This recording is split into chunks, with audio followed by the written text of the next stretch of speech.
ప్రేక్షకులకు స్వాగతం. ఇవాల్టి ఎపిసోడ్ లో గర్భిణీ వాంతులు, చికిత్స, దగ్గినప్పుడు రక్తం పడటానికి కారణాలు, సీజనల్ గా వచ్చే వ్యాధుల గురించిన వివరాలను డాక్టర్లు అందిస్తారు. Welcome back. క్యాన్సర్ తో ఉన్నవారు దగ్గినప్పుడు రక్తం పడుతుందని మనకు అపోహ. దీనికి వేరే కారణాలు కూడా ఉంటాయి. అవేమిటి, అసలు రక్తం ఎందుకు పడుతుందన్న వివరాలను మనకు డాక్టర్ శ్యామ్ సుందర్ రాజ్ గారు వివరిస్తారు.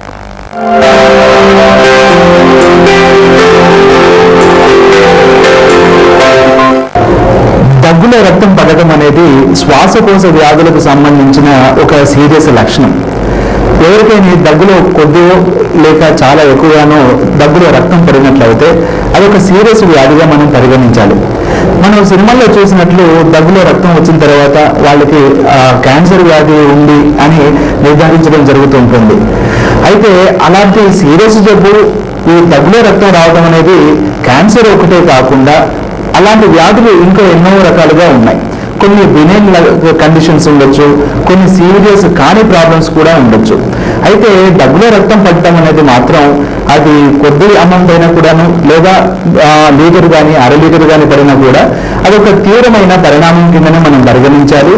అది ఏమాత్రం నెగ్లెక్ట్ చేయకుండా వెంటనే వ్యాధి దేనివల్ల వచ్చింది, ఆ వ్యాధి గురించిన పూర్తి వివరాలు మనం కనుక్కోవాలి. దానికి సరైన మనం చికిత్స తీసుకున్నట్లయితే ఎలాంటి ప్రమాదం జరగదు. అయితే దగ్గులో రక్తం పడడం అనే దానిని మెడికల్ పరిభాషలో హిమాప్టెసిస్ అంటాం. ఈ హిమాప్టెసిస్ అనేది సాధారణంగా ఈ లారింగ్స్ అంటే ఈ ట్రేకియా శ్వాసనాళాలకు సంబంధించినంత వరకు ఆ ఏరియా నుంచి బ్లడ్ బయటకు వస్తేనే దానిని హిమాప్టెసిస్ కింద పరిగణిస్తాం. కారణాలు: శ్వాస అవయవాల్లో కలిగే ఇన్ఫెక్షన్స్, మెటల్ స్టినోసిస్ వంటి గుండె జబ్బులు. అతి సాధారణమైన కారణం క్షయవ్యాధి. అయితే కొంతమందిలో దగ్గులో రక్తం పడుతూ ఉంటుంది, కానీ ఇది శ్వాసనాళాల గుండా కాకుండా అప్పర్ రెస్పిరేటరీ ట్రాక్ట్ లో నుంచి కూడా రావచ్చు. అంటే ఇది ముక్కు ద్వారా కానీ లేదా గొంతులో కానీ వచ్చిన రక్తం కూడా అయి ఉండొచ్చు. కొంతమందిలో మామూలు ఇన్ఫెక్షన్ అంటే కామన్ కోల్డ్ వచ్చిన వాళ్ళల్లో కూడాను ఆ దగ్గులో రక్తం వచ్చే అవకాశం ఉంటుంది. ఇవన్నీ కూడాను స్పూరియస్ హిమాప్టెసిస్ అని అంటాం.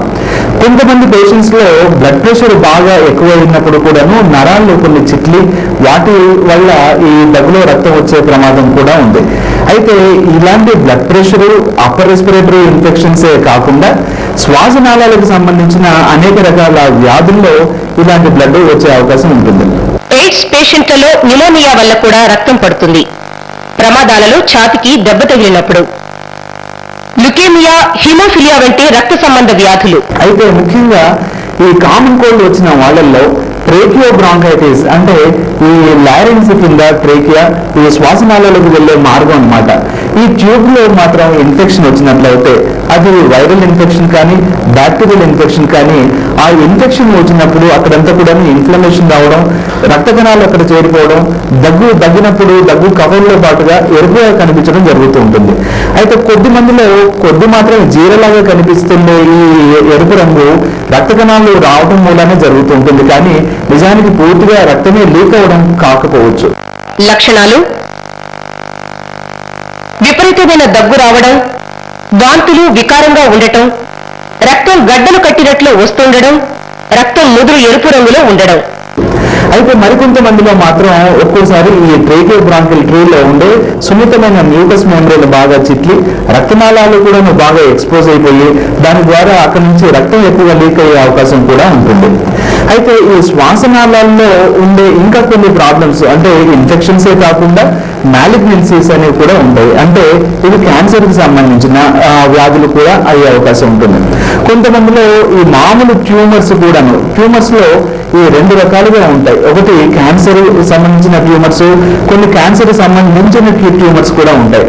అడినోమా అనే ఒక రకమైన ట్యూమర్, ఇది క్యాన్సర్ కి సంబంధించింది కాదు, కాకపోతే అది బాగా వాస్కులర్ ట్యూమర్ అన్నమాట. కాబట్టి అలాంటి ప్రాబ్లమ్స్ ఉన్న వాళ్ళలో దగ్గులో మాటిమాటికి రక్తం రావడం అంటూ జరుగుతుంటుంది. మరికొంతమంది ముఖ్యంగా ఈ 40 సంవత్సరాల పైబడిన వాళ్ళల్లో లేదా బాగా స్మోకింగ్ చేస్తున్న వాళ్ళల్లో ఈ ట్యూమర్స్ వచ్చే అవకాశం ఉంది. బ్రాంకోజెనిక్ కార్సినోమా అనేది లంగ్ క్యాన్సర్. ఈ లంగ్ క్యాన్సర్ మొట్టమొదటి దశలో దగ్గులో రక్తం రావడం అనేది ప్రధానంగా కనబడుతూ ఉంటుంది. కాకపోతే వారిలో మిగతా లక్షణాలు అంటే ఛాతీలో నొప్పి రావటం, పెరిపెరికి దగ్గు రావటం, ఆయాసం రావటం అనేది కూడా జరుగుతూ ఉంటాయి. కాబట్టి ఏ కొద్ది మాత్రం దగ్గులో రక్తం వచ్చినా కూడాను వెంటనే మనం అది సీరియస్ క్యాన్సర్కి సంబంధించింది కూడా ఉండొచ్చు అని ఇలాంటి వారిలో మనం గమనించాల్సి ఉంటుంది. కొంతమందిలో ఇన్ఫెక్షన్స్ ద్వారా ఈ దగ్గులో రక్తం రావడం జరుగుతూ ఉంటుంది. అయితే ప్రధానంగా ఈ ఇన్ఫెక్షన్స్ అనేవి ఈ ట్రేకియోబ్రాంకియల్ ట్రీ కాకుండా దాని చుట్టూ ఉండే లంగ్ టిష్యూల్లో కూడా అంటే పారెన్కైమాలో కూడా వచ్చే అవకాశం ఉందన్నమాట. ఈ ఊపిరితిత్తులు బాగా శుతిమెత్తగా ఉంటాయి. దాంట్లో వచ్చే ఈ ఇన్ఫెక్షన్ ద్వారా బ్లడ్ లీక్ అయిపోవడం, అది దగ్గు ద్వారా బయటకు రావడం జరుగుతూ ఉంటుంది. వీటిలో ప్రధానంగా నిమోనియా అనే ఇన్ఫెక్షన్ వస్తూ ఉంటుంది. నిమోనియా ఇన్ఫెక్షన్ బాగా దగ్గు రావడం, జ్వరం రావడం, చలితో కూడి జ్వరం రావడం జరుగుతూ ఉంటుంది. దాంతో పాటుగా ఈ దగ్గులో రక్తం కూడా రావడం జరుగుతూ ఉంటుంది. అలాగే కొన్ని నాన్ ట్యూబర్కులర్ ఇన్ఫెక్షన్స్, ముఖ్యంగా లంగ్ యాప్సిస్ అనేది అంటే ఈ నిమోనియా అనేది చీముగడ్డ కిందకి మారినప్పుడు కూడా ఆ ఏరియా అంతా బాగా డ్యామేజ్ అయి ఉంటుంది. రక్తనాళాలు బాగా ఎక్స్పోజ్ అవుతాయి. కాబట్టి వాటి వల్ల కూడా ఈ దగ్గులో రక్తం వచ్చే అవకాశం ఉంటుంది. కొంతమందిలో దగ్గులో రక్తం రావటం, కొద్దిగా రావటం, 2-3 వారాలు రావటం, దాంతో పాటుగా జ్వరం రావటం, మనిషి నీరసించిపోవడం, వీక్ అయిపోవడం, ఇలాంటి లక్షణాలన్నీ ఉన్న వాళ్ళల్లో క్షయవ్యాధి ఉందేమోనని అనుమానపడాలి. ఈ క్షయవ్యాధి అనేది శరీరం మొత్తంలో ఊపిరితిత్తుల్లోనే ప్రధానంగా వస్తూ ఉంటుంది. ఇలాంటి లక్షణాలన్నీ ఉన్న వాళ్ళల్లో మనం ఖచ్చితంగా ఈ జబ్బు ఉందా లేదా అనేది మనం నిర్ధారించుకోవాల్సిన అవసరం ఎంతైనా ఉంటుంది. కొంతమందిలో క్షయవ్యాధి మొదలవుతున్నప్పుడు ఇలాంటి దగ్గులో రక్తం రావడం జరుగుతుంటుంది. మరికొంతమందిలో వ్యాధికి మనం మందులు వాడుతున్న రోజుల్లో కూడాను వ్యాధి ట్రీట్మెంట్ జరుగుతున్నంత కాలం కూడాను వాళ్ళకు దగ్గులో రక్తం వచ్చే అవకాశం ఉంటుంది. అయితే ట్రీట్మెంట్ అయిపోయిన తర్వాత కంప్లీట్గా జబ్బు నయం అయిపోయింది అని చెప్పిన తర్వాత కూడాను కొంతమంది క్షయవ్యాధిగ్రస్తుల్లో ఇలాంటి దగ్గులో రక్తం రావడం అనేది ఫ్యూచర్లో కూడా జరిగే అవకాశం ఉంటుంది. ఇది ఎందుకంటే ఈ ఊపిరితిత్తుల్లో జరిగే డ్యామేజ్ వల్ల కొన్ని స్కార్స్ పడిపోతూ ఉంటాయి.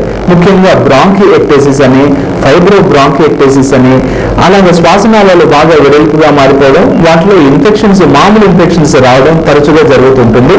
అలాంటి ఇన్ఫెక్షన్స్ వచ్చినప్పుడు దగ్గులో రక్తం రావడం అనేది మళ్ళీ తరచుగా జరుగుతుంటుంది. కాబట్టి ఒకసారి క్షయవ్యాధిగ్రస్తుడికి వాళ్ళ వ్యాధి పూర్తిగా నయమైపోయిన తర్వాత కూడాను ఒకవేళ ఇలాంటి డ్యామేజ్ జరిగిన భాగాలు వాళ్ళ ఊపిరితిత్తుల్లో ఉన్నట్లయితే ఫ్యూచర్లో కూడా అంటే 2 సంవత్సరాల తర్వాత, 5 సంవత్సరాలు, 10 సంవత్సరాల తర్వాత కూడాను వాళ్ళల్లో దగ్గులో రక్తం వచ్చే అవకాశం ఉంటుంది. అయితే దగ్గు వచ్చిన ప్రతిసారి కూడాను వాళ్ళు మనం మళ్ళీ ఈ క్షయవ్యాధి తిరగబెట్టిందేమో అని అనుమానపడుతుంటారు. ప్రతి ఒక్కరిలో అలాగే జరగదు. చాలా కొద్ది మందిలో మాత్రమే క్షయవ్యాధి తిరగబెట్టవచ్చు. అయితే కొంతమందిలో ఈ క్యావిటరీ ట్యూబర్క్లోసిస్ అని ఉంటుంది. అంటే బాగా హోల్స్ గా మారిపోయే ప్రాబ్లం అన్నమాట. ఊపిరితిత్తుల్లో హోల్స్ గా మారిపోయి ఉన్నప్పుడు ఆ క్యావిటీస్ కనుక అలాగే ఉండిపోతే కూడాను వాటి నుంచి బ్లడ్ లీక్ అయ్యే అవకాశం ఉంది. అలాగే ఆ క్యావిటీస్ లో కొంతమందిలో ఈ ఫంగల్ ఇన్ఫెక్షన్ అని ఆస్పర్జిల్లోమా అంటారు. ఈ ఆస్పర్జిల్లోమా అనేది చేరినప్పుడు కూడాను వాళ్ళలో ఈ దగ్గులో చీటి మాటికి రక్తం రావడం జరుగుతూ ఉంటుంది.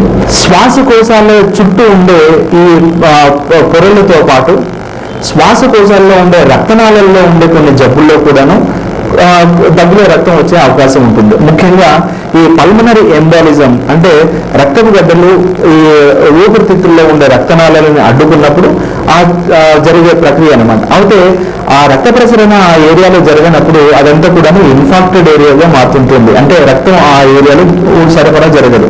అది బాగా డ్యామేజ్ అయిపోయి ఆ ఏరియా నుంచి కూడా బ్లడ్ బాగా బయటకు వచ్చే అవకాశం ఉంటుంది. దీన్ని పల్మనరీ ఇన్ఫాక్షన్ అని అంటాం.